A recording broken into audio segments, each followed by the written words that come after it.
ಪಾಲಿಕೆಯಲ್ಲಿ ಅಧಿಕಾರಿಗಳ ಆಡಳಿತಕ್ಕೆ 1 ವರ್ಷವಾಗಿದ್ದು ಪಾಲಿಕೆಗೆ ಚುನಾವಣೆ ಸದ್ಯಕ್ಕೆ ಅನುಮಾನ ಎನ್ನಲಾಗ್ತಾ ಇದೆ.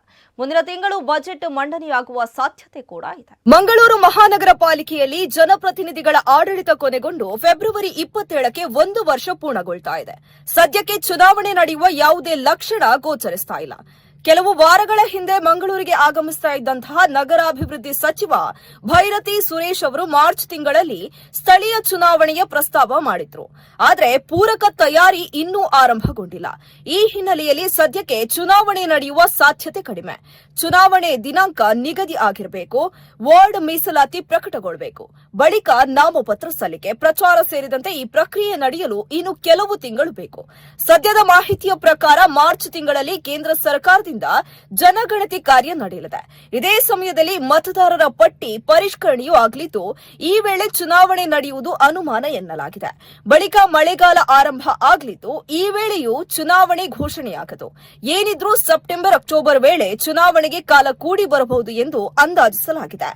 ಇನ್ನು ಮಂಗಳೂರು ಮಹಾನಗರ ಪಾಲಿಕೆಯ ಕೊನೆಯ ಮೇಯರ್ ಮನೋಜ್ ಕುಮಾರ್ ಅವರ ಆಡಳಿತಾವಧಿ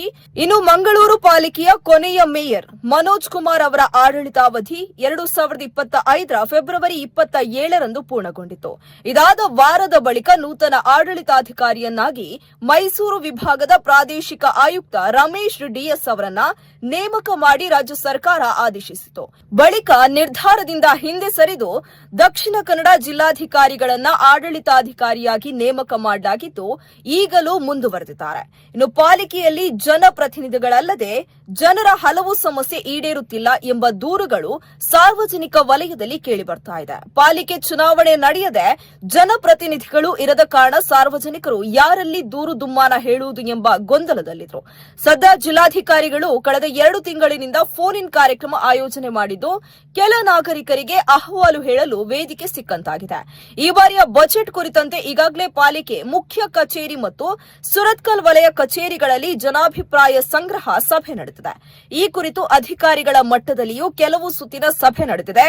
ಮುಂದಿನ ತಿಂಗಳು ರಾಜ್ಯ ಬಜೆಟ್ ಇದ್ದು, ಇದಾದ ಬಳಿಕ ಮಂಗಳೂರು ಪಾಲಿಕೆ ಬಜೆಟ್ ಕೂಡ ಮಂಡನೆಯಾಗುವ ಸಾಧ್ಯತೆ ಇದೆ. ಸಾಮಾನ್ಯವಾಗಿ ತೆರಿಗೆ ನಿರ್ಧರಣೆ, ಹಣಕಾಸು ಮತ್ತು ಅಪೀಲುಗಳ ಸ್ಥಾಯಿ ಸಮಿತಿ ಅಧ್ಯಕ್ಷರು ಬಜೆಟ್ ಅನ್ನು ಮಂಡಿಸುತ್ತಾರೆ. ಆದರೆ ಈ ಬಾರಿ ಜನಪ್ರತಿನಿಧಿಗಳ ಆಡಳಿತ ಇಲ್ಲದ ಕಾರಣ ಆಡಳಿತಾಧಿಕಾರಿಯಾದ ಜಿಲ್ಲಾಧಿಕಾರಿಗಳೇ